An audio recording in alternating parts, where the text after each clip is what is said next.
Yeah, so welcome everyone to today's session. We're going to be doing software development lifecycle, SDLC, and software testing lifecycle, STLC. Okay, so let's go into it.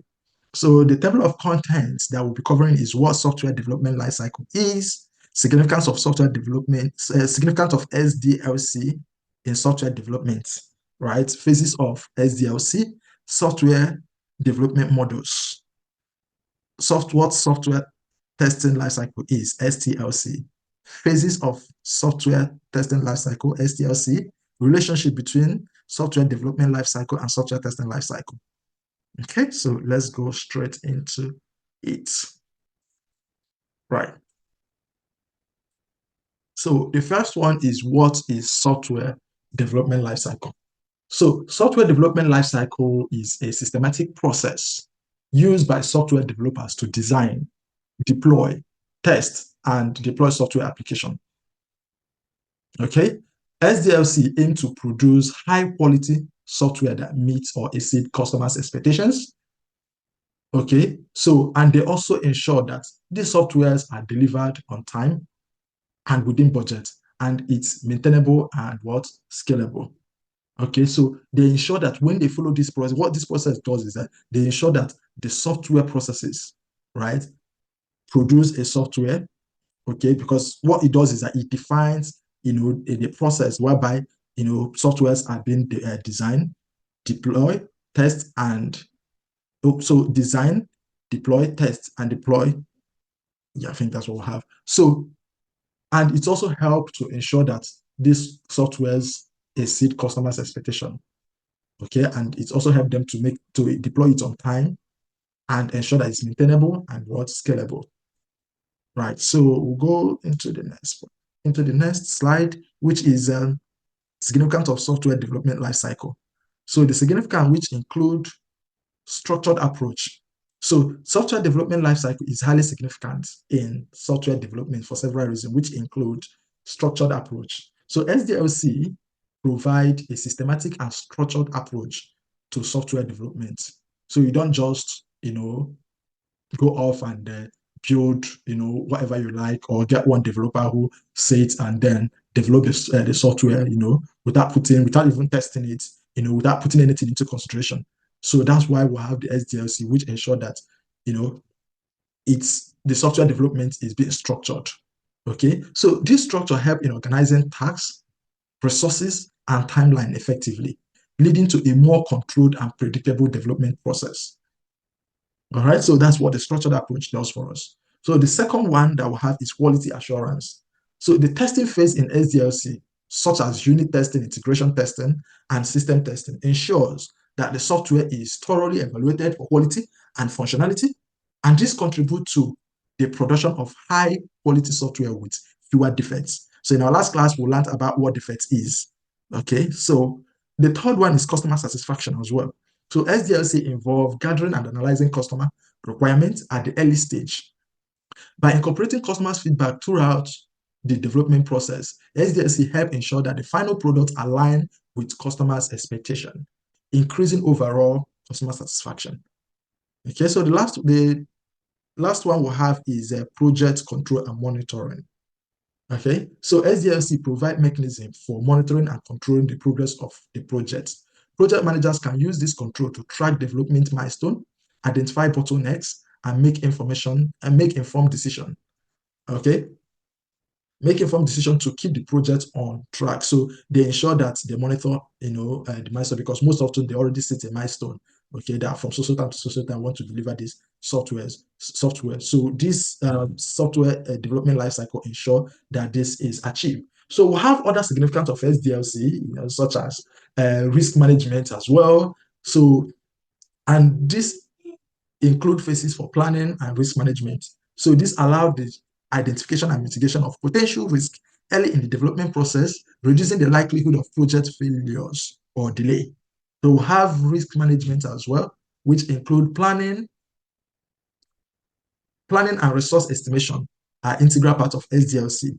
Okay, by accurately estimating the resources required for each phases, organization can allocate resources effectively, preventing overruns in the time and projects. So let's say they've said, okay, we want this software to be delivered by May. Okay, so they want to ensure that they have the important resources, enough resources. If they want more QAs, they want more developers, they want to ensure that they have all these, they have the right developers, they have the right QAs, they have enough resources around the development team to ensure that it doesn't overrun the, estimated time for the delivery of the software.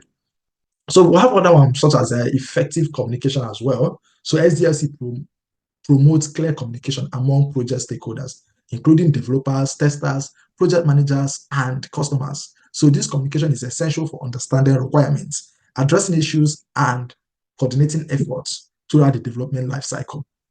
Okay, so in general, software development lifecycle emphasizes the creation of documents at each stage. So these documentation serve as a valuable resources for future maintenance, enhancements, and knowledge transfer between team members. We have had a situation where some developers or some testers has been working on a particular project, so there was no documentation of any sort. So when they left, the team, the new people that came in couldn't find any documentation. They don't know how they've done things. So they begin to struggle, and that will affect the project. Okay, so this software development lifecycle ensures that there are documentations that have been put in place. So yeah, so some SDLC models, such as Agile, will come into SDLC, software development lifecycle model. So, but some of them, such as Agile, are designed to be adaptable to changing requirement, because most often, if it's they are practicing a different model, so it doesn't really adapt to changing requirements. Stakeholders can be a bit undecisive when it comes to what they want, the development team to build for them. So they can say one thing today, and tomorrow they can change their mind. So and say, okay, we want something else. So Agile, and that's why most organizations are, adapting and moving to Agile. It's quite flexible, and it makes changing requirements more easier to adapt.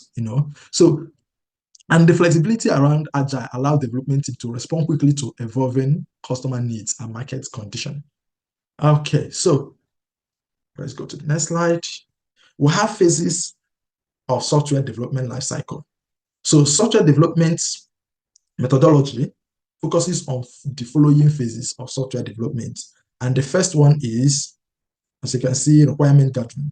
So this is where the BA, the PO, the product owner, go meet the stakeholders, the managers, the relevant, depending on, whomever that owns, the product, right? And gather requirements, ask questions, right?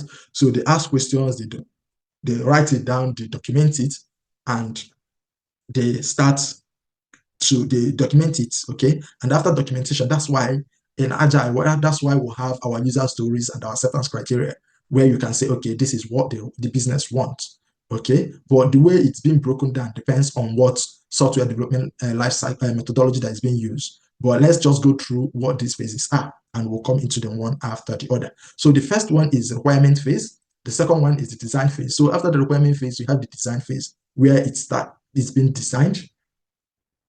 Okay, so okay. So where the software is being designed. So after designing, it goes to build and development. So this is where the build and development is where the code is being written by the developers. Okay, so after they are done building it, okay, it's been deployed to testing. So the testing phase, this is where we'll come in. So we'll come in and we can start testing them. Okay, so once we are done testing, it gets into what? Deployment and delivery phase. And after which maintenance, and then it goes again. So that is the life cycle. That is the software development life cycle. Okay. So always remember these phases, these different phases, which is the requirements, which is requirement phases where the BA or the PO goes, and gather requirements. Design phase, this is where we have the UI, UX designers, the DBAs, designing the mockups, the wireframes. And after that, development phase, testing phase, deployment phase, maintenance, and then we'll go again. All right, so let's go to the next slide. So let's now look into the requirement phases in great detail. Okay, so requirements analysis is a crucial phase in software development lifecycle, where the focus is on gathering, documenting, and understanding the needs and constraints of the end users and stakeholders.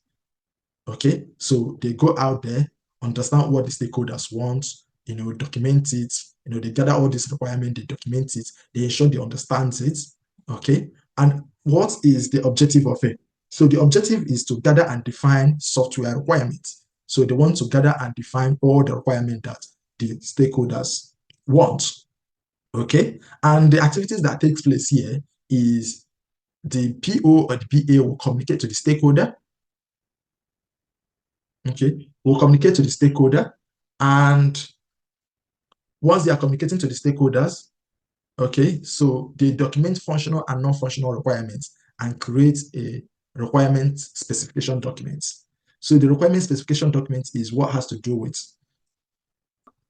like I said, the activity that happens here is the business analyst, the PO, right, communicate with the stakeholders. Okay, they document the functional, which include, the functionalities, the different components and different functionalities, and they also document the non-functional requirements as well. They create a requirement specification document. So sometimes this requirement specification document could be broken down, into smaller units that is actionable, depending on what model that the development team has adopted, basically. Okay, so the next one,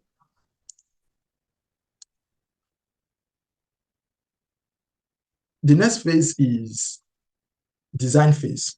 So the design phase in software development lifecycle is where, right, the software architecture and system design are developed based on the requirement gathered during the previous phases. Okay, like I said, the first phase is to gather the requirement, which is done by the PO or the VA. Okay, so after that, what happens is that the design of that software kicks in, right? The design kicks in, the mock-ups will start, wireframe, right? They could use Figma to design it. Most often the UI UX person comes in here and ensure that they've got like a prototype for this, okay, for the website that they are planning to build. And what are the objective is to create a blueprint for the software based on the requirements. Okay, so they create a blueprint for the software based on the requirement, which is straightforward. And the activity is to develop a high-level architecture or architectural design based on requirements. Okay, and then what they also do is to create a detailed design specification for each component, okay, which could be a low-level design. Okay, they also define data structures, algorithms, and interfaces, right? And then they review and seek approval for this design for stakeholders. So the essence of this is, once this has been, developed, then they take it back to the stakeholders. They will tell the stakeholders that this is what it will look like, okay, once we are done. So once they have given approval, then we can continue. But what you get is that sometimes this approval is not being given, right? The developers, they'll just go off and start building without following the software development lifecycle. And at the end of the day, when they are done, they would, come back to the stakeholders, and the stakeholder will be like, this is not what we want, and then they go back to development, and that delays that, cost time, and then they spend a lot of time trying to rebuild things, okay, which is not a good practice. Okay, so the design phase is crucial for creating a robust and scalable software solution. A well-designed system ensures that the software can be implemented effectively, efficiently, and is maintainable, and it meets the specific requirements. Okay, collaboration with stakeholders, especially during design reviews, help ensure that the design aligns with users' expectation and project goal. The outcome of this phase serves as a guide for developers during, not just developers, for both the QAs, okay, during the subsequent implementation phase. Okay, so the next phase is the build and deployment phase. The build and deployment phase is the next phase. So the build or deployment phase is in the software development lifecycle, is where the actual coding and construction of software products takes place based on the requirement and the design specification. Right. So let's look at the objective.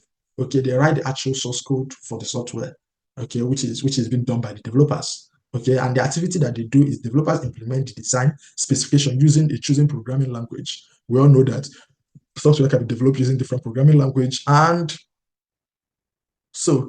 this programming language, they also follow coding standard and guidelines established during the planning and design phase.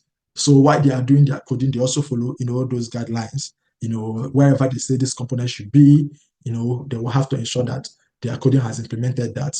Okay, so after that phase, that's where we all come in, we not come in, which is the testing phase. Of course, we know that testing is crucial phase in software development lifecycle. Okay, and this involves systematic evaluation, like we mentioned just in our last class, that testing involves a systematic evaluation of software product to ensure its quality, functionality, and reliability. Okay, now that the code has been written, it is now ready to test. So this is usually done in a test environment, like I was mentioning before, that we already have our test environment where we do our testing. So the testing is done on the test environment. We don't do testing on the live environment.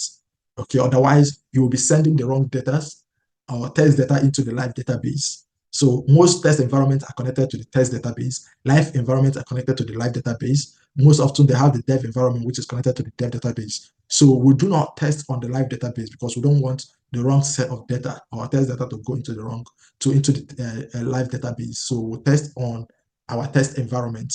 Okay, and while testing, what we do is that we check potential bugs. We check for potential bugs. Okay, and what are the activity that happens here, or what is the objective, right? So the objective is that we write the actual source code for the software. So this is for, let's say, for automation testing, right? So you write an automation test that would, test for any presence of bug, right? And if it is software, if it's manual testing, right, you write your test cases, and then, okay, basically this is the objective. So the objective is that we check and look at the actual source code of the software to ensure that there's no bug on it. Okay, and what are the objectives? We'll conduct different type of testing, such as unit testing. Unit testing is usually done by developers, but when we get to type of software testing, we'll discuss that in great detail, right? So aside unit testing, we'll do integration testing, usually done by developers. We'll explain what that is in our subsequent class. Okay, we also do user acceptance testing, and so other testing, such as regression testing, and so on and so forth. Okay, and this is to thoroughly validate different aspects of the software testing. We are looking at different components, we are looking at different functionality, we are making sure that it's working as expected. Okay, so we will dive into different types of software testing and subsequent class, like I mentioned, but the key thing is each testing phase played a unique role, right, into ensuring that the quality and reliability of the software products has met the expected condition, right? The subsequent day, okay, second, let me just push. Yeah, so the sequence and intensity of these phases may vary depending on the chosen testing approach and the specific arrangement of the projects. Okay, thorough testing is essential, like I mentioned before, to identify and rectify defects early in the software development processes. Okay, reducing the risk of issues in production environments. So production environment is when it has gone live. So when we have done the testing in our, test environment, we've ensured that there is no bug, everything is working as expected. If there are bug, any issue, any defect, we'll raise it.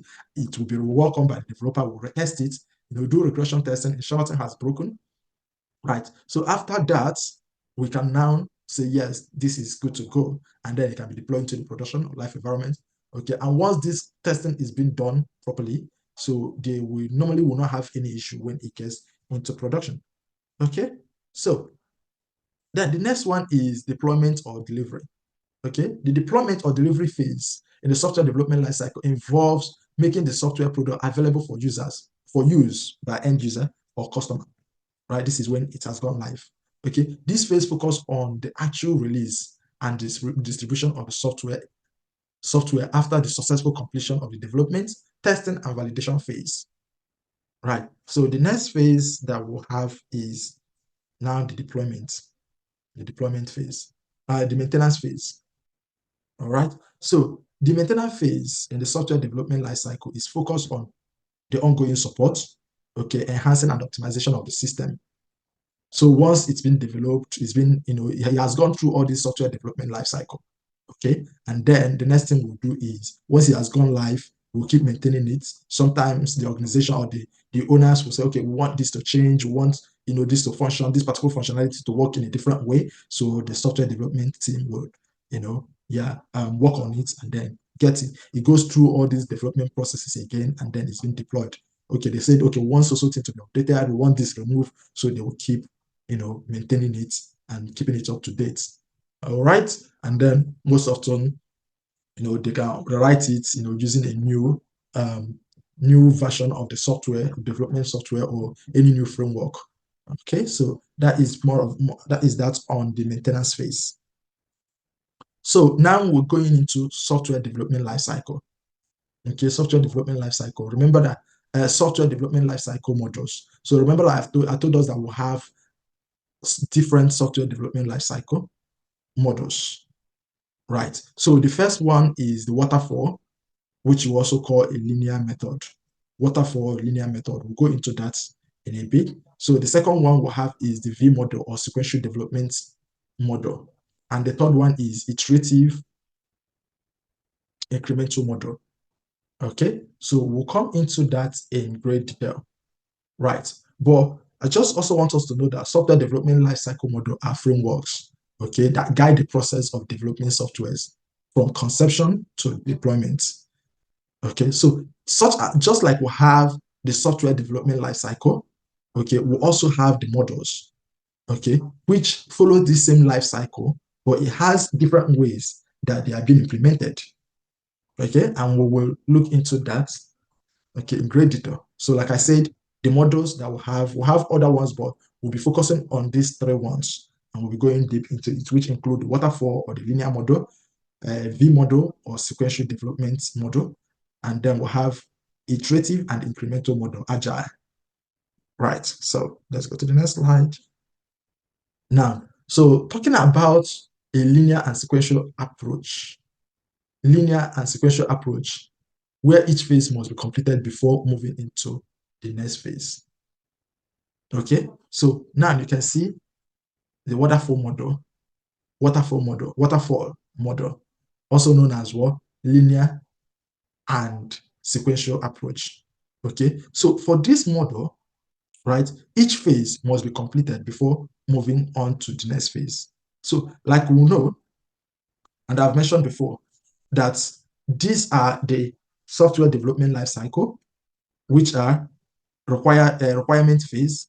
I've explained what the requirement phase is. We'll have the design phase, we'll have development phase, we'll have testing phase, we'll have deployment and maintenance. So for waterfall model, okay, or the linear and sequential approach, one phase must be completed before we go into the next phase.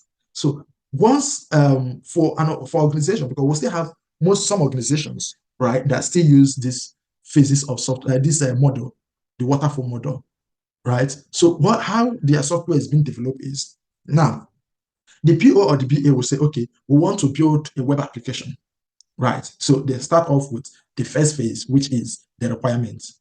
So the BO goes in, meet with the stakeholder. They will go out, they'll start gathering the requirements from beginning, from the homepage, what the logo will look like, what the menu will look like, what the footer, if there's any form, if there's anything that will be on that web application, all the requirements will be stated, gathered.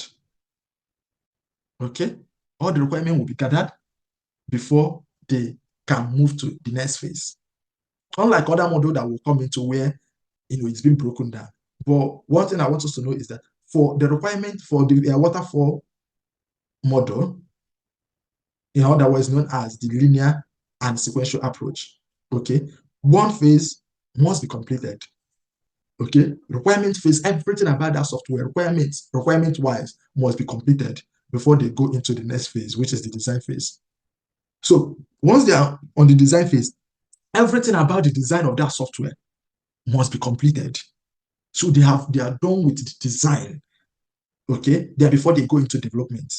Then the developers will start, writing the source code, developing it until they are done before testing starts. Okay, so the testers will now start testing everything from beginning to the end. Okay, then everything will be deployed then before maintenance. So that is why it's called waterfall. Just like, when we have sent down the rain, right, and the roof of our house and it's raining, the waterfall goes, from one step to another until it drops. So that's how the waterfall, and that is why you adapt the name waterfall model. Okay, so it has its advantage and its disadvantages. Okay, and one of the advantages is that it has a clear structure and easy to understand. As you all know, it's easy to understand. One phase will be finished before it will move to a different phase.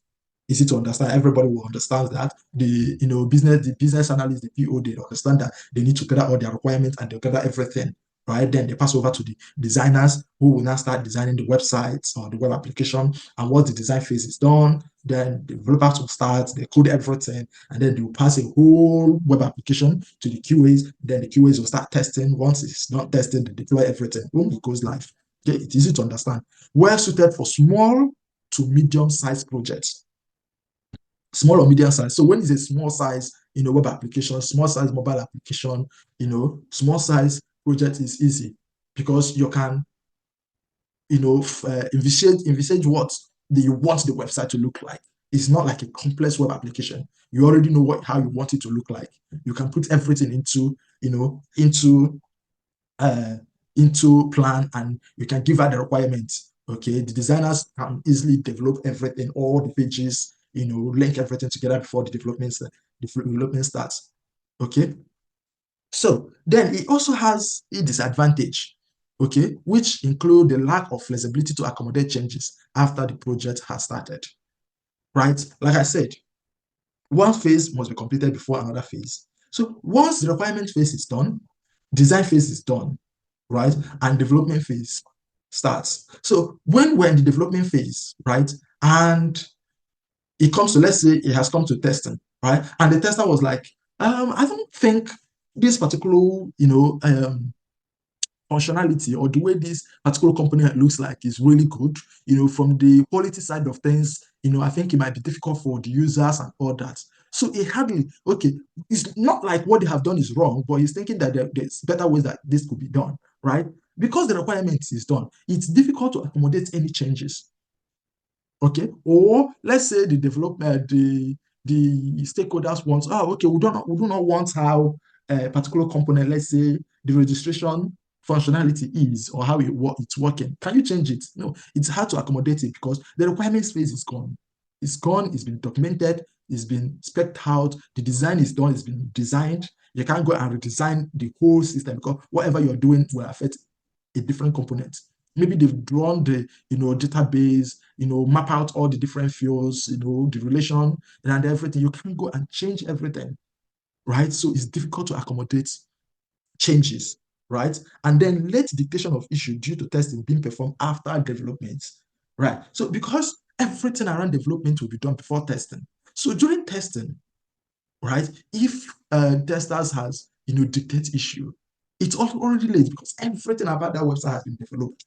Everything about that mobile app has been developed. So it's late, unlike other model that will come to, and you will see how how that will accommodate and how flexible they are. Okay, so let's go to the next, which is the V model. So you need to pay attention to V model because it can be fight, from experience. People usually get confused around V model. Okay, so V model is an extension of waterfall model where testing is integrated into each phase of development. Okay, so that is just the only difference around V model. So, and waterfall. So for V model, just as the name implies, you can see the diagram is in V shape. Okay, you can see the diagram is in V shape. So that's why we call it the V model. Okay, so it still goes through requirement phase. Okay, we'll have, this is just a way to identify. We'll have user requirements, and then we also have software requirement, high level design, and detailed design, then coding. So you can see from here, we do not have a particular stage that we call software stage. Okay, because for V model, at every phase, there is a testing that is being carried out. Okay, for every phase, a testing is usually carried out. For every phase, a testing is usually carried out. So for user requirements, acceptance testing is being carried out. a certain testing design. So this is where you do a design for a certain testing, and a certain testing is being carried out. Okay, so for software requirements, system test design is being done and system testing is being carried out. Okay, for high level design, integration testing and leather integration testing will be done. Okay, and for design phase, okay, unit testing is being done, then coding. So you can see after coding, unit testing, integration testing, system testing, and then acceptance testing. So all these design, at every phase, you have a design, and then you have the kind of testing, okay, that is being carried out. You are verifying the unit testing, you are verifying the integration testing, you are looking at the system testing, and as well as the unit testing. Okay, so it has its advantage and it also has its disadvantage. Okay,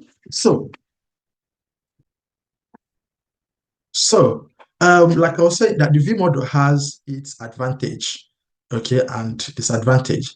Has its advantages and disadvantages. And one of the advantages is early dictation of defect due to parallel testing. So you can see at any stage, okay, it has a testing phase on it. So if there is any issue with the requirement, it dictates it. Okay, if we have any issue with the design, it dictates it. If we have any issue during coding, the unit testing also dictates it as well. So it dictates error real quick, okay, and is well organized and easy to manage. That is the advantage. Okay, and the disadvantage is it can be rigid and may not handle changes well. Okay, because it's quite similar to waterfall, but the only difference is the testing that is being done parallel to each phase. Okay, and testing can be time consuming because you spend a lot of time doing requirement testing, testing the requirements, ensuring that it makes sense. Then you go into this is user requirement, you go into software requirements as well, you go into high level design, all the phases that was listed. Okay, so you spend time testing at each phase. When the design comes out, you start testing the design as well. So yeah, it can be quite consuming. Okay, so that is the disadvantage of it. Okay, but other than that, that is it for V model. And then we'll go over to the agile model, which is the iterative incremental model. And that is the model we are practicing. Okay, that is the model we are practicing here. Okay, so when you are working, you'll hear us saying agile. Yeah, so the model is iterative and incremental model. And let's look at what it is. Okay, so the iterative and incremental model is an approach to software development where the process is divided into small manageable cycle of iteration. So each iteration involves a subset of the overall project, and the software is developed, tested, and delivered incrementally. Okay, the process is repeated until the entire product development is completed. The repetition of these processes are called iteration.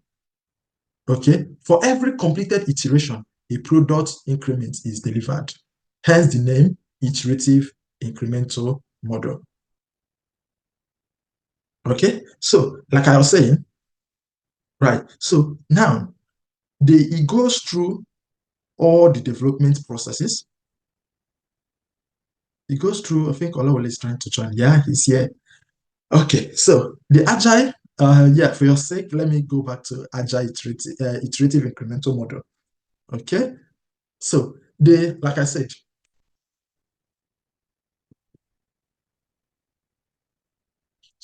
said, right, the iterative and incremental model is an approach to software development where the process is divided into small, manageable cycle or iterations.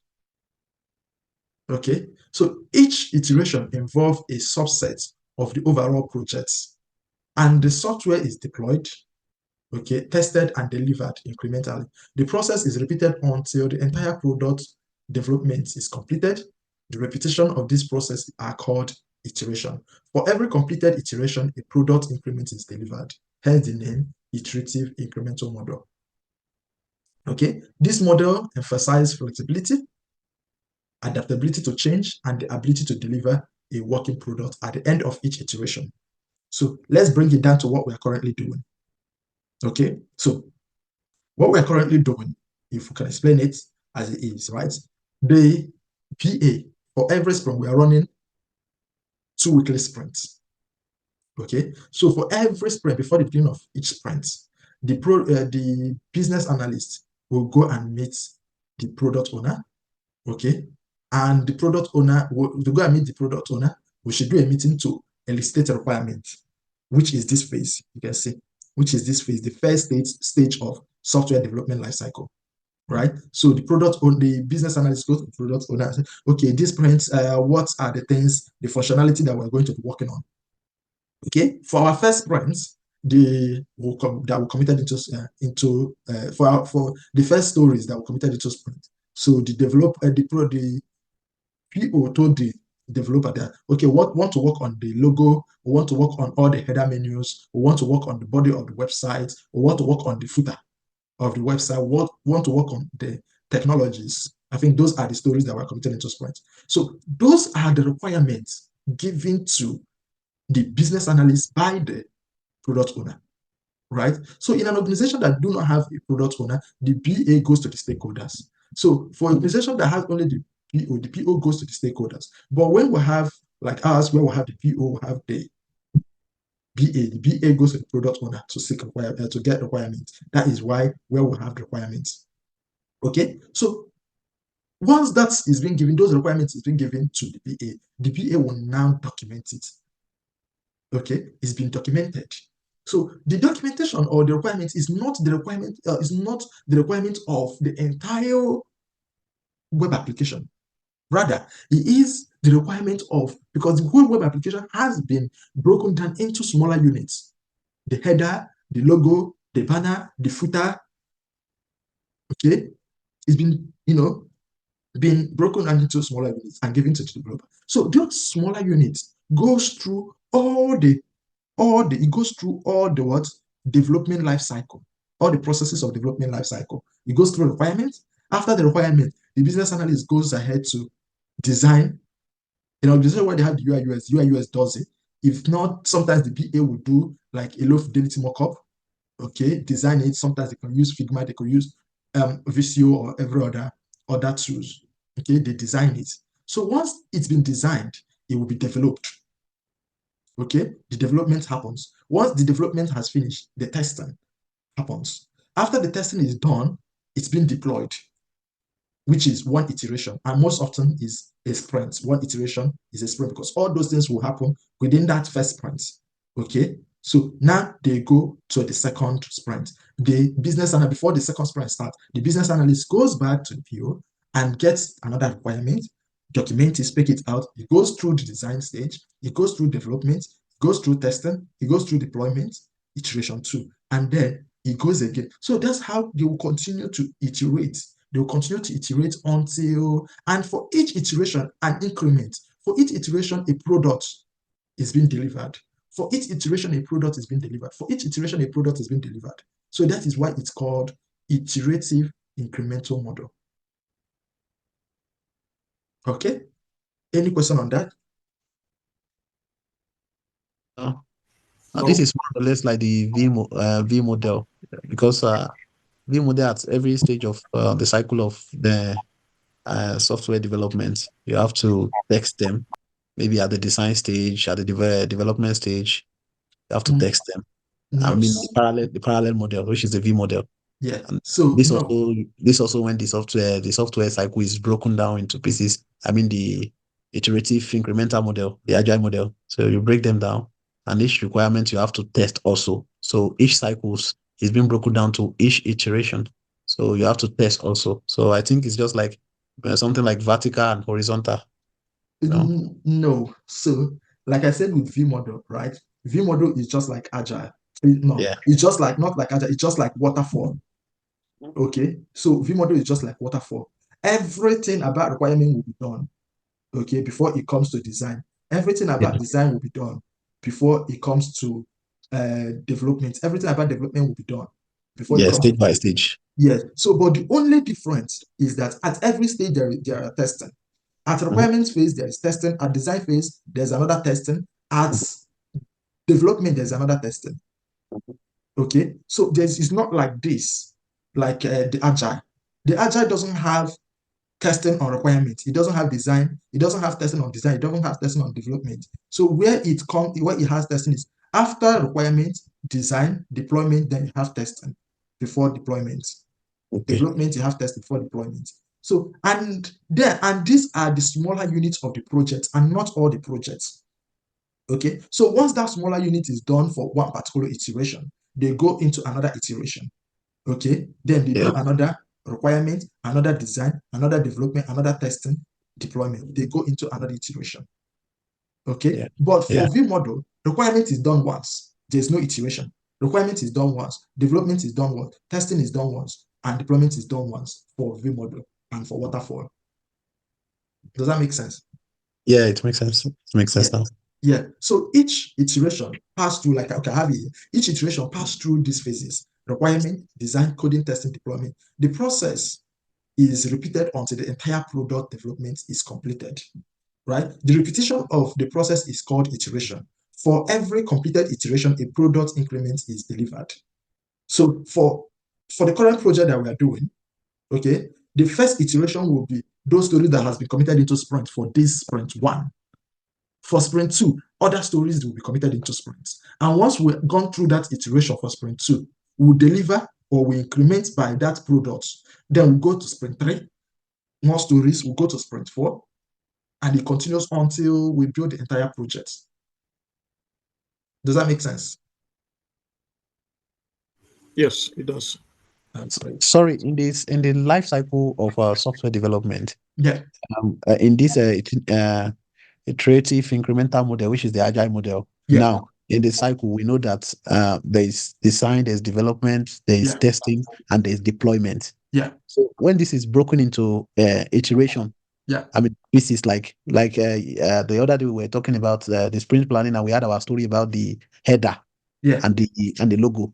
So each iteration there's a development. It hangs with deployment, right? So I would say in the life cycle of agile model of software development, each thing we do, each story, like we have to develop, we have to deploy the logo. We deploy each iteration. I mean, in each iteration cycle, do we deploy every now and then? Okay, that's a very good question. Let's say we are working on prime sort now. Today, let's say today we work on the logo, we deploy it. Tomorrow we work on the header, we deploy that. So tomorrow we work on the background. You understand? We deploy that too. Yeah, that's a good question. Very good question. I think like a software, when you have finished everything, you've designed everything, you've developed it, you've developed your code, you've written your code, you understand? That is when you will deploy it so that you will have less adaptive means of approaching your errors and your impediments. Okay, that's a very good question. Okay, so as a matter of fact, I have worked in a team where they deploy every now and then. They deploy, once they do any small changes, they deploy it, it goes live. Once they do any small changes, that is not the right way of doing it. So, and to address the point that you made, right, in terms of building everything before you deploy, that is a part of, or a kind of waterfall where you want to build everything. Okay. Now for agile method, okay, so what the standard procedure, the standard process is that most organizations deploy at the end of the sprint, at the end of each iteration. Note that each iteration is not just one functionality or one component that is being developed. Like for our sprint 1, we'll have the logo, we'll have the header, we'll have the body, the banner, and we'll have the footer. Okay, so basically we'll have the home page. So once all this thing is being built and completed at the end of the iteration, which is at the end of the sprint, then it will be deployed. So note that sometimes it doesn't go live. Okay, sometimes they deploy it to pre-prod. Yeah, that's true. Or they have like a staging environment where they deploy it to, waiting until they hit the minimum viable product, then it can go live. Okay, so but if it's an existing web application or website, mobile application that has been existing and it's going through maintenance, note that when it comes to software development lifecycle and software development lifecycle methodology, it doesn't only apply to building a new website or new software. It could also be enhancing just like we are doing an existing software. Yeah, continuous development. Yes. So it goes through. So when it's enhancing an existing website, they already have that application running in production. So once that iteration is being done, right, it goes to the production at the end of the sprint. Okay. So sometimes the stakeholder will say, yeah, once this has been done, it has gone through this requirement, design, testing, deployment. We want it to be out real quick. Okay. They can just finish it and then deploy it even before the end of the iteration or the end of the sprint, before the end of the sprint. But it has gone through all its iteration. Then it can go live. Do you get? Yes, I So understand. yeah, that's why the agile methodology is kind of adapted, flexible. It's very flexible, unlike every other methodology. So not methodology, every other model. Sorry, I say methodology. Every other model. Is that clear? Yes, very clear, sir. Yeah. So okay. So we can continue.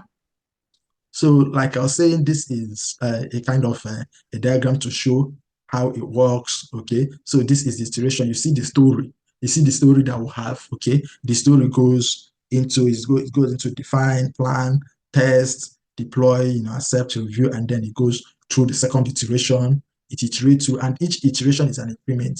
So as you are building, you are going through iteration. You are building, you are incrementing the software.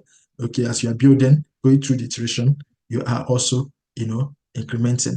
Okay, so this is also another diagram just to show us what it means. It's been planned, and built, deployed to testing. After testing, it's been deployed, to staging or whatever is being reviewed. Then it goes to launch, plan again, which is sort of requirement gathering, design, okay, develop, test, deploy, review, and then again, you see how it goes. So for each iteration, it just keep going, and then we are building, incrementing on the functionalities and different components that is being built. Okay, so we'll now go into advantage and disadvantage of advantage and disadvantage of disadvantages of iterative incremental model. Okay, so we have flexibility. Okay, so it has the ability, agile method has the agile model has the ability to accommodate changes and adapt to evolving requirements. Okay, so let's say, for example, for one sprint, right, the sprint is going well, mid sprint, the stakeholder will say, oh, can you change this? Okay, they can always, change the requirements in the next sprint. Okay, they say, okay, in the next sprint, we want to review this. Because they haven't gone far, it wouldn't actually change anything. It wouldn't affect the whole entire system because it's been built incrementally. So it's adapt to changes. Okay, because at if they want to, let's say they've gathered the requirement for the first sprint and the second sprint they want to change something, the BAs is going back to gather requirements, and then the stakeholder will say, okay, I want you to change this. Because they haven't done all the design, the only design they've done is just the requirements in the first iteration. They can always change it, right? And then the requirement, they can adapt changes at any point. All right. So the next one is early delivery of value. Okay, so because we unlike every other model, the V model, the waterfall, where we have to wait until entire everything around the requirement of that website is being captured, everything about the design is being done, everything about development is being done, testing is being done. It takes time. Requirement can take 1 month, just an estimated time. Design can take another month, depending on how complex the software is, right? So the development can take another 3 months, and then testing can take 1 month. So before you deliver a value, anything that the owners will see and say, oh, okay, we're actually delivering value, it takes months. Okay, but for agile, at the end of the sprint, if it's one weekly sprint, you can show something. You can say, oh, we've built the homepage. Okay, and the owner will see, the stakeholder will say, oh, okay, we can see the homepage. It's beautiful. So you deliver value at a very early age. Okay, so the next one is risk mitigation. So risks are identified and addressed in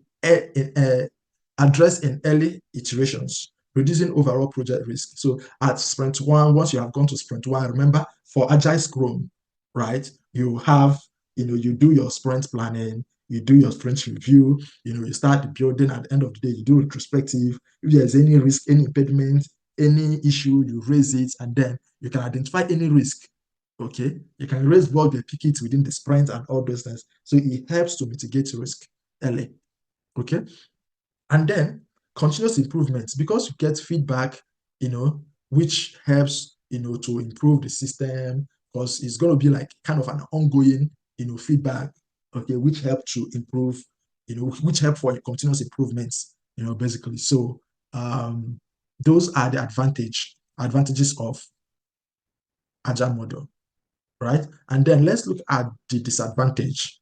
So the disadvantage include complexity, right? So managing multiple iteration and parallel development can be complex, okay? Because obviously it takes, unlike the waterfall and view model that is quite easy. So you just go, okay, when you want to gather requirement, you can get 3, 4, depending on how complex the software is, 3, 4 business analysts, they can gather the requirements, state it, spec it out, document them, and then you can say, okay, yeah, your job is done now. You get the UI UX designers, they can start designing the website. Once they are done, they've got the prototype, and say, okay, your work is done. That's it, dismissed. And then you can get developers, they'll start developing. Once they are done, yeah, okay, testing, right? And then it's easy, right? But for agile, you have to manage just like we're doing now. You manage, each iteration, you manage the development, you manage the design within that sprint.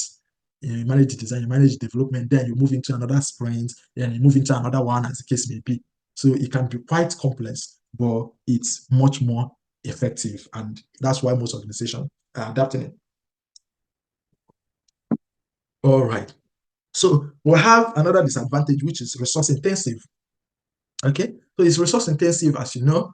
Unlike the other one, you can hire people maybe on contract basis. Once they are done, that's it. Okay, but for agile, it's resource intensive, whereby you need to have, for organization that practice agile scrum. So we have agile scrum, we have agile Kanban. So for organizations that practice agile scrum, they need to have, most of them will have scrum masters. Some of them don't. Some of them, the BAs does the scrum master job, the scrum master role. The BA, the PO does the scrum master role. Okay, sometimes they share it among the team. Just like here we have, every time anybody can handle the daily stand-up. Sometimes the organization who doesn't have, a scrum master will say, okay, today can you help us facilitate the daily stand-up? The QA, anybody can actually do it. That's why we're doing it. Okay, so that everybody get used to it. Right. So once, yeah, so it has, it's resource intensive basically. So you need to have your scrum master, you have your BA or your product owner, you have your development team, and you have your QAs, the testers. You could also have your DevOps engineer. You could also have your infrastructure guys as well. You have all those infrastructure for continuous, for the CI/CD, continuous deployment, continuous delivery. Okay, and every other thing that comes with it, it costs money, more money, and yeah. So that's it for the iterative incremental model. So then that brings us to software testing lifecycle. Okay, that brings us to software testing lifecycle. As you can see from here, just like we have software development lifecycle, we also have the software testing lifecycle. And as a tester, it's important to know the software development lifecycle as well as the software testing lifecycle. Okay, so the first one we'll have for the software testing lifecycle is requirements analysis. Like we do here, we'll analyze the requirements. Okay, during sprint planning, you see, when you were asking question. Okay, Val was there, and Namde was there as well when we were doing the requirement analysis, and we were asking questions, analyzing the requirements, making sure it makes sense, that everything that needs to be there was captured. Okay, so after the requirement analysis stories has been committed into sprints, what do? You start planning your test. Okay, start planning your test. Include what are the testing that we need to do. I think one of you did mention when we were doing the website, the web requirement analysis, that okay, this one is just manual testing. It doesn't, like when we were talking about the logo, and yeah, you did mention that okay, this is just going to be manual testing. We're not doing automation and anything like that. So that is you planning your test. That is you identifying which one will require manual testing, which one will require automation testing? Is this going to be an API testing? Are we doing functional testing? Are we doing non-functional testing? Are we doing security testing? Are we going to include this on our regression testing? What kind of testing are we doing? Is it integration testing? Who does integration testing? What are our resources and all those things? So you plan everything. What is our scope, our entry criteria? What are our exit criteria? What are the test data, okay, that we need, right? And after that, you go into the design phase. So the design phase is when you start designing your test cases. You start designing your test scripts. Okay? Design your test case, you design your test script, you start writing your test cases, your scenarios, your preconditions. We'll get deep into that when we start writing test case. So after that, you set up your environment. Okay, if you are doing automation, you ensure that your automation frameworks are ready. Okay, if there are any other environments, any test data you need to get as well, you need to set as a particular user. Okay, you set that up, you make sure everything is up and ready. And then when the development work is done, you can now start executing. You now start which is the fifth one, you start your test execution. Okay, after your test execution, you close your test, you move it to done. That's you are done, you close everything. Okay, so that is it for software development lifecycle. So let's get into software development. Just like software testing lifecycle, just like software development lifecycle, right? Software testing lifecycle outline a structured approach that involves software testers in planning, designing, executing, and managing test activity throughout the software development lifecycle. All right. So let's get to the next phase because I've just explained that. So software testing lifecycle phases, I've gone through that. I'll just quickly go through it again, which is the requirement analysis. I've explained that. Okay. I've explained the requirement analysis and we'll go through the test planning. We'll go through the test development, go to environment setup, test execution, test cycle closure. Okay. So now let's go into each one after the other, even though I've gone through it before. So now requirement analysis. Okay. So let's look at some of the activities that you've done during requirement analysis. So this include identifying the type of testing required. Okay, you identify the type of testing required. Sometimes when these are being committed into sprint during requirement, you are reading it and you're going. So you are reading it and you're going, okay, what kind of testing are we going to do on this? Like you said, we're going to do just manual testing. If it's the one that involves automation, you can say, oh, okay, we're also going to be doing automation testing on it. Okay, so after that, you gather details about testing, priorities, and the main focus. Okay, so you'll be asking, oh, what are the priorities? Because you want to know which one you're going to be testing first. So as you can see, during our sprint planning, if you had asked the Scrum Master, the priorities of each stories were written on each of them. So you know which one that has higher priority, so that as soon as development work is done, you can start executing it. And you don't wait for the development work to be done before you start executing it. As soon as it's being committed into sprint, you'll start with the ones with higher, you start writing your test cases and test scenarios with the one with higher priority. Because most often than not, the developers will always start with the ones with higher priority. Okay, so as soon as they are done developing, you are executing your test. Okay, and then identify test environments. Okay, just like many softwares, web application, there are ones that has higher that you need to set up to run the test as a particular client.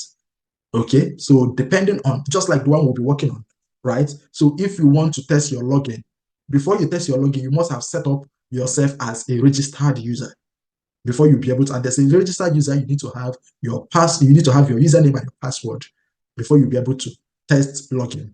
Okay, so those are the things that you identify testing environment and set them up. So what are the deliverables? So deliverables include requirement traceability metrics and RTM. So what is it? It's a document that establishes a clear mapping between requirements and test cases. Okay, and the second one is to set your test objective and scope documents. So sometimes you have your scope documents and your test objective, what you want to achieve. You just state it. Okay, so it's a document that outlines testing objective and the scope of testing efforts.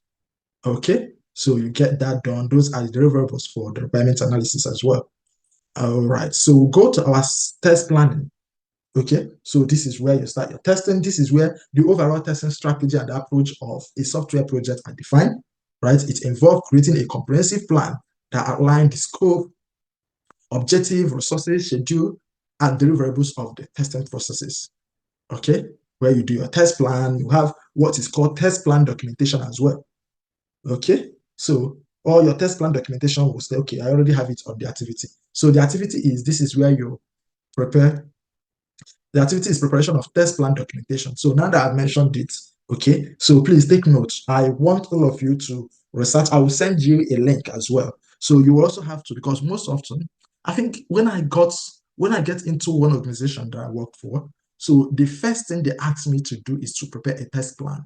So they say, oh, we do not have any test plan. And please, can you prepare a test plan documentation for us? Okay, someone that hasn't been with the company for 2 weeks, for a week, right? You need to know how to prepare it. So this is the first assignment. Okay, you have to prepare a test plan documentation for our work. Okay, so research it, look at what test plan documentation is, what is involved, and so on and so forth. I will send you a template that will help you to do that. Okay, so test plan documentation, test plan and strategy documentation. This include defining the scope of the project. So the scope of the project will be defined, environment that will be used, okay, test deliverables, so on. There are so many. Okay, this will go, like I said, um, you guys should research it, and then we can come up with a test plan. I think you should do it individually anyways. Okay, so the next one is deliverables. The deliverables include a test plan documentation, and I've said what that is. Okay, it's a comprehensive documentation that outlines the testing strategy, objective, scope, schedule, resources, and other relevant testing. So we will discuss that once I've sent you a link, but I will also want you guys to make research on it as well, and then we can discuss that if there's any issue. By doing that, you will actually learn a lot of things around testing as well, and then you can have a copy of it for your own in case if you need to do that for an organization that you're working for.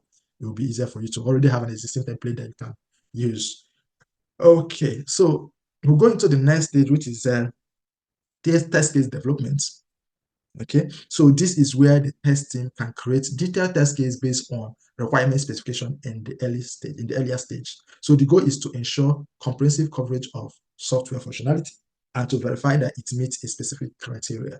So like I said before, you write your test case based on the requirements. You need to ensure that your test, I mentioned it on our last class, you need to ensure that your test case is written according to the acceptance criteria.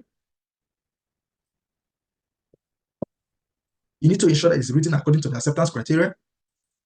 Okay, so because most often developers don't actually pay so much attention to the acceptance criteria. They just understand what they need to do. Once the requirement is given to them, they don't read the requirement. They're already thinking of the logic. Okay, what sort of logic, they'll have to implement, to enable them achieve it. So most often they pay much less attention. But as a quality assurance, you pay more attention to the requirements. You ensure that the software has met all your test case is in line with the acceptance criteria, that it has covered all the acceptance criteria, it has covered all the requirements that is stated by the BO, PA, or the BA. All right, so what are the activities? Like I mentioned, review requirements, of course, which you do, you design your test case, and automation test scripts if required. So sometimes you don't require an automation test for a particular functionality, sometimes you do. Okay, and you also look to prioritize test cases. Like I said, working on an organization where you have loads of stories with different priorities. So you start with the ones with higher priority because those are the ones that the developers will likely start working on. Okay, so for the purpose of this internship, we will be doing you will be writing your test case in Excel sheet, okay, and as well as on Azure DevOps, which I'll walk you through how to do that. So Excel sheets is for most organizations that still use Excel sheets. All right, some organizations don't use cloud system where you can write. Some of them don't use this test management system where you can. Some of them do, but they still want you to, write your test case on Excel. Okay, so we'll practice how to do that, and we'll also practice and learn how to write it on Azure DevOps. Okay, so what else? So the deliverables are test case documentation, a comprehensive document containing detailed test cases for various scenarios, right? Including test objectives, test steps, data, expected results, and status. Okay, so your test case would include, obviously your serial number, it will include title, it will include your scenarios, it will include your test steps, include all the data, the expected results, even sometimes, the expected results. Yeah. So that is it for our test case, and we'll move to the next slide, which is test environment setup. This phase is where you prepare the necessary infrastructure for testing, and the activity is to set up test environment that replicate the production environment. So most often than not, like I said, you are not the one that does this. Your job is to ensure that this is done. Okay, you don't go and set up get your URL and all that. So the developers does it, and if you don't have that, there are some organizations that you would go get in. They only have dev environments and then production. And when you are testing on the dev environment, okay, because whatever they build, they deploy it on the dev environment. You might be testing one thing and then it will break something else. So you ask them to have a test environment where you can actually do your testing. Okay, so you ask for it. So another one is install and configure necessary hardware, softwares, and testing tool. This one you can do. Some of them you do not have. If you don't have access to do it, you can always ask the IT team and they will help you out. Then the next one is verify the availability of required test data. So some organization, they would, if you have your test manager, they handle this aspect of things. Okay, they ensure that you have all your test data. Some of them you get them from database, some of them will be provided to you by your developer, but you need to ensure that you understand all the test data you need. Some of them you get it yourself. You need to ensure that you understand all the test data you need and you have them. Okay, deliverables are your test environment is ready for test execution. All right, so the next one is test execution. Test execution, this phase is where we'll actually start, where you have your environment ready, you have your test cases ready, you have your test data, everything is ready, and developers are done working on their stories. Okay, they are done developing, and they've deployed it into your test environment. So what you should start doing is you start executing your test cases. Okay, you start executing them. That's when the execution part starts. Right. So you start executing them. Okay. So this is performed by the tester. Of course, it's being performed by the testing team to identify any defects and report them back to the developer. So once you are testing them and you identify any bug, you raise them, you document them. We'll come into bug, component of bug, and how to raise bug, okay, and bug lifecycle in our subsequent class, where we'll go through how these are being done. Okay. So yeah. So but once you identify a bug, you don't just say, I have identified a bug. You have process. It has process, how you can document them. All right. So the activity is to execute test case based on the test plan. Okay. Record your test results. So once you've executed any test, let's say your test has passed, you need to record them. I did mention that in our last class. You need to mention that you need to record them. You need to take screenshots. Sometimes you can also take. Do a video recording, because sometimes you are done with your testing, everything is passing, and then a developer might go in and then deploy another code and you break everything. Sometimes it's not being picked up, right? And it goes live. And when it's being reported, and they'll ask you if you actually tested it. Sometimes it doesn't need to. It's not necessarily that it must have gone live, but when another person must have gone and checked and say, oh, this particular functionality is not working, they'll come back to you and say, yeah, you did tested that, it's not working. Did you actually did the testing properly? You say, yeah, I did it. You have your evidence. You have your screenshots, right? That is what would save you. That's what you will show that you've actually done your testing and it was passing at the time. Like if you don't have those screenshots, no one believes you. They will just assume that you didn't do your testing properly. Okay. So another activity is log defects for issue identified during testing, right? You log your defects. If you've identified any defects, any bug, you have to log it in. Okay, we'll discuss how to do that later. And then the next one is the deliverables, which is your test execution results and defect reports. So any defect that you reported and you logged in, you take record of it, and at the end of the day, those are your deliverables. Sometimes they'll ask you, oh, okay, how many bugs did you raise? How many of your tests passed? How many failed? You have your results, okay, that you can say, oh, these are the number of those tests that passed. These are the ones that failed. These are the ones that are not executed yet. These are the ones that are blocked. These are the ones that I paused because of certain reason. These are the bugs that I raised. These are the number of bugs that was fixed and I've tested that. So those are important. Those are very important after your test execution.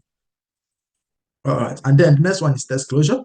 Okay, test closure phase, in software development life involve concluding your test activity for a particular project you have done. You are done testing. Sometimes, it could be sprint by sprint. You're done testing for that particular sprint. You wrap up and then you start a new one. But if what you're doing is a waterfall, at the end of the day, you are done testing, you wrap up, you conclude, your results are being consolidated, and then assessments for testing point, you do your assessments, you generate your results, you do your documentation. And the deliverables are your test closure report, your final test results, and metrics and statistics. Okay, you draw your metrics, like I was saying, how many tests passed, how many failed, and all that. All right.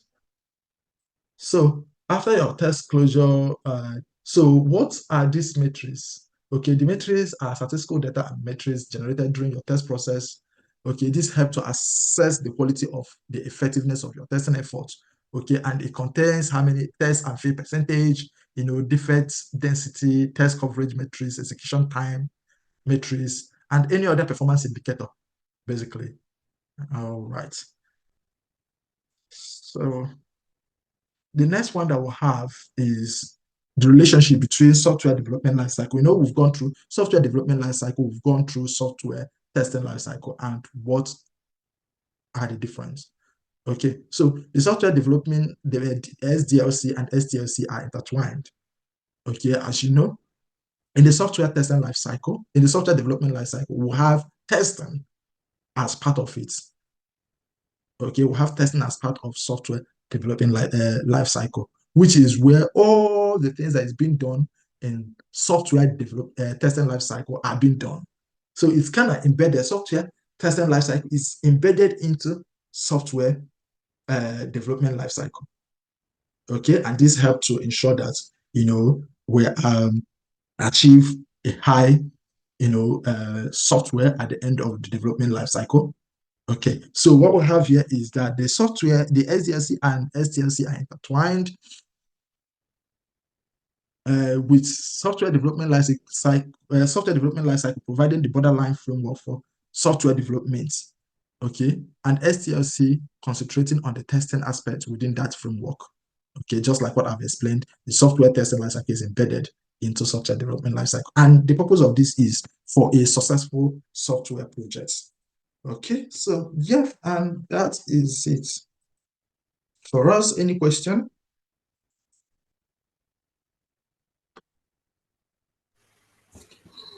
I don't have any question. It's clear. Great. Valentine, do you have any question? No question, sir. It's crystal clear. Great.